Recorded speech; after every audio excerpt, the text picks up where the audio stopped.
My girlfriend texted, "Pack your stuff. I'm bringing someone home tonight." I replied, "Already packed." Then I left the keys to the apartment I'd been paying for on the counter. Her someone left when the landlord showed up at 9 a.m. asking why rent wasn't paid. I, 26 male, was sitting at my desk working from home when the text came through. Tuesday, 3:24 p.m. Been with Jenna, 24, for 2 years, living together for the past 8 months. Pack your stuff. I'm bringing someone home tonight. Don't make this awkward. I stared at my phone, read it 3 times. This wasn't a joke. Jenna didn't do humor like this. My hands were surprisingly steady as I typed back, "Already packed." Because here's the thing, I'd been planning to leave anyway. Just hadn't pulled the trigger yet. The relationship had been dying for months. She'd been increasingly dismissive, treating me like furniture that occasionally paid bills. Going out till 4 a.m. with friends I'd never met. Taking calls in the bathroom with the shower running. But this text, this was the gift I needed. See, while Jenna thought she was the queen of this castle, she'd forgotten one crucial detail. I was the only name on the lease, had been since day one. When she moved in, we'd talked about adding her, but she said, "Why bother with paperwork?" I'd been covering the full $2,100 rent because she was between jobs. For 6 months now. Her contribution? Occasionally buying groceries with her parents' money. I didn't pack my stuff, I packed hers. Took me about 2 hours. Her clothes, makeup, that expensive hair straightener, the ring light for her influencer post that had 300 followers. All of it went into the boxes I'd been saving in the closet, neatly labeled bedroom, bathroom, living room. Left them stacked by the door. Then I called my landlord, Mr. Rodriguez. Good guy, always been straight with me. "Hey, Mr. Rodriguez? Quick question. If someone's been living in my apartment but isn't on the lease, what's the policy?" "They're a guest. No legal rights to the property." "Why? You having issues?" "My ex-girlfriend needs to collect her things. Want to make sure everything's above board." "Ex? Sorry to hear that, kid. But yeah, she's got no claim to the unit. You need me to be there when she gets her stuff?" "Actually, that might be helpful. She's planning to bring someone over tonight. Around what time could you swing by tomorrow morning?" "I'm doing maintenance checks at 9 a.m. anyway. I'll start with your unit." Perfect. I grabbed my laptop, my documents folder, and a duffel bag of clothes. Called my buddy Tom, who'd been offering me his spare room for weeks, saying I needed to get away from Jenna's toxicity. "Remember that spare room? I'm taking you up on it." Finally, what happened? I'll explain over beer. Before leaving, I did 3 things. 1. Took photos of everything, every room, every corner. Timestamp evidence of the apartment's condition. 2. Left the keys on the counter with a note. "As requested, I've packed and left. Your belongings are by the door. Lease is in my name only. Please be out by 9 a.m. tomorrow when the landlord arrives for inspection. Best wishes with your new situation." 3. Changed my Netflix, Hulu, and Wi-Fi passwords. Petty? Maybe. Satisfying? Absolutely. By 5 p.m. I was at Tom's, cold beer in hand, watching my phone blow up. Update 1, next day. The text avalanche started around 8 p.m. that night. "Where are you? This isn't funny. Answer me. You can't just leave. We need to talk about this. Baby, please, I didn't mean it like that." Then the calls started. 23 of them. I didn't answer a single one. Tom was reading them over my shoulder, laughing his ass off. "She really thought she could kick you out of your own apartment." Around 11 p.m., the tone shifted. "You're being so immature. A real man would face this. I'm going to call the cops for theft. Those are my things you packed. You have no right to touch my stuff." That last one made me actually laugh out loud. The audacity. Then came the voice message from an unknown number at 1 a.m. It was a dude's voice. "Hey man, this is Dylan. I'm with Jenna. She says you took her stuff and locked her out. That's messed up. You need to come back and sort this out, like adults." Dylan. So that's who she was bringing home to my apartment. I didn't respond, but I did screenshot everything for my records. The real entertainment started at 9:07 a.m. when Mr. Rodriguez showed up. Jenna started texting frantically, "WTF, the landlord is here. He says I'm not on the lease. You didn't tell me he was coming. This is harassment. Dylan left you, asshole. I have nowhere to go." Mr. Rodriguez called me around 9:30. "Son, your girlfriend is having a complete meltdown. She's claiming she lives here, but I've explained she's not on any paperwork. I've given her an hour to remove her belongings. Ex-girlfriend. And thank you, Mr. Rodriguez. She also tried to say you were the one not on the lease. I had to show her the documentation. The young man with her looked very uncomfortable and left about 5 minutes ago. Dylan bounced the moment he realized Jenna had been lying about whose apartment it was. Beautiful. Then came the call from Jenna's mom, Diane. I actually picked this one up because I'd always liked Diane. Honey, what's going on? Jenna's hysterical, saying you threw her out. I forwarded her the screenshot of Jenna's original text. Long pause. She sent this to you? Yesterday afternoon, while I was working. Oh honey, I'm so sorry. She told me you cheated and she caught you.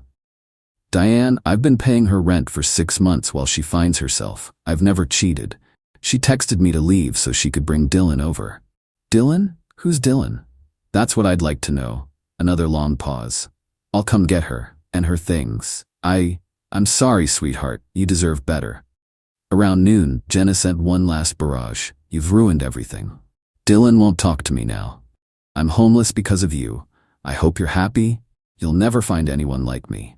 I responded once. I know. That's the point. Then I blocked her number. Update 2, 1 week later. Thought that was the end of it. I was wrong. Wednesday morning, I get a call from my boss. Someone had sent an anonymous email to HR claiming I was unstable and violent and had thrown a woman onto the street. The email included selective screenshots of Jenna's texts, making it look like I'd randomly kicked her out, conveniently omitting her original message. Fortunately, my boss knows me well. I showed him the full conversation, including the timestamp of her original "pack your stuff" text sent while I was logged into our work system from home. Jesus, he said. She really tried to play you like that? And now she's trying to get me fired. Don't worry about it. I'll handle HR. Document everything, though. But Jenna wasn't done. Thursday, I started getting Venmo requests. Rent assistance, $2,100. Emotional damage, $500. Moving expenses, $300. Time wasted, $1,000. Each one with increasingly unhinged notes about how I owed her for establishing residency and domestic partnership rights. I screenshotted them all and sent them to a lawyer friend who literally laughed. She has absolutely nothing. She was a guest.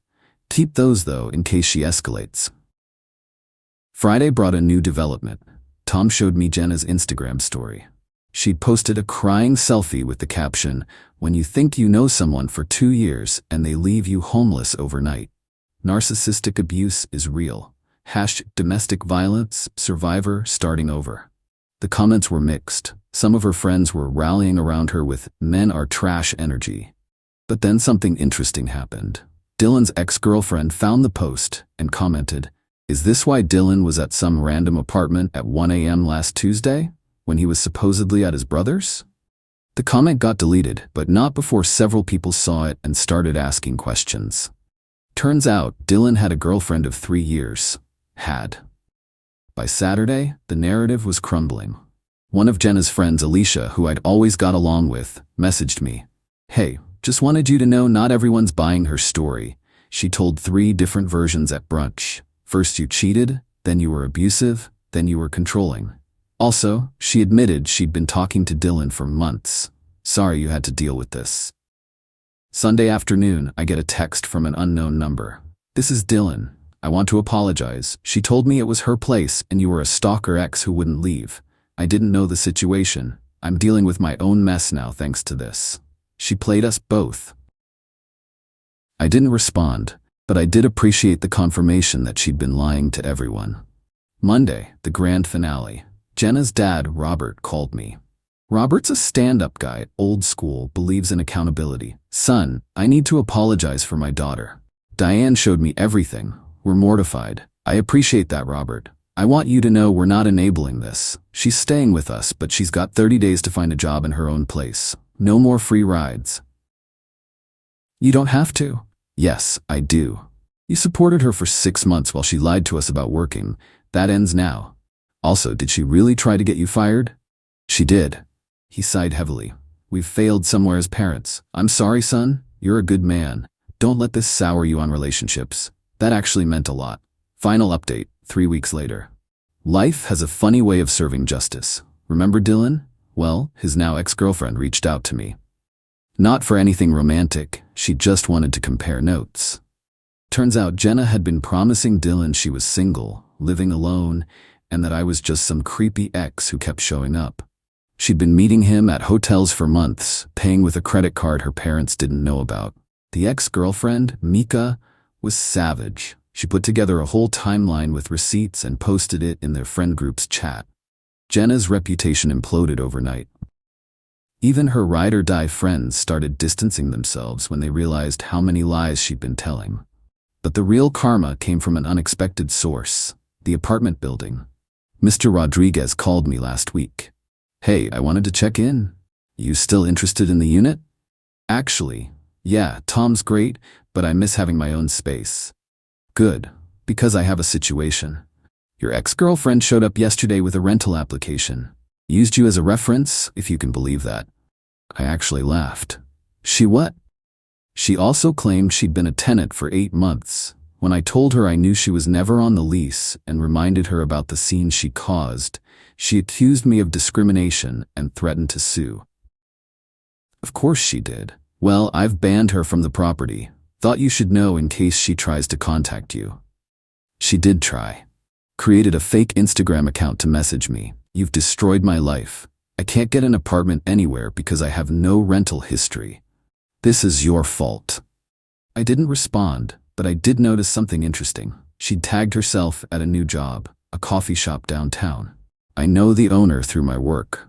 Without saying anything negative, I mentioned I knew someone who worked there. He laughed and said, "Yeah, your ex. She lasted 3 days, showed up late twice, and told a customer our coffee was beneath her standards. We let her go." The last I heard from Diane, Jenna was still living with them, still unemployed, and had started selling her designer bags and shoes to make ends meet. Robert stuck to his guns. She had to pay rent or leave. She chose to pay rent, which meant goodbye to the lifestyle she'd been living on everyone else's dime.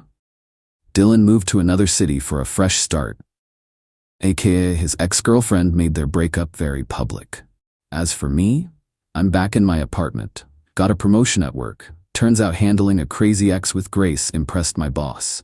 Started dating casually, nothing serious. Just coffee and conversation with people who actually have jobs and don't text their partners to leave so they can bring randoms home. Tom summed it up best over beers last night. She really thought she was the main character in everyone's story. Yeah, well, she learned otherwise. Dude, the fact that she tried to rent your own apartment, that's next-level delusion. The best part? If she'd just broken up with me like a normal person, I probably would have helped her with first month's rent somewhere else. I'm not heartless. But instead, she tried to power play you out of your own home, and played herself right into her childhood bedroom with a curfew and chores. We clinked beers to that. Looking back, that text, "Pack your stuff," was the best message she ever sent me. It revealed who she really was and freed me from a relationship where I was nothing more than a wallet with occasional benefits. She wanted me to pack my stuff and leave? I did her one better. I packed her stuff and reclaimed my life. Her entitlement was her downfall. She genuinely believed she could text me to leave my own apartment, bring another guy there, and I'd just... what? Slink away quietly? Pay for the privilege of being displaced? Nah. Actions have consequences. She learned that at 9 a.m. when Mr. Rodriguez knocked on the door she thought was hers. Edit. Since a lot of people are asking, yes, this is 100% legal. She was never on the lease, never paid rent, was legally a guest. I gave her more notice than required, which was none, and didn't touch any of her belongings except to pack them safely. The landlord handled the actual removal. Stay smart, people.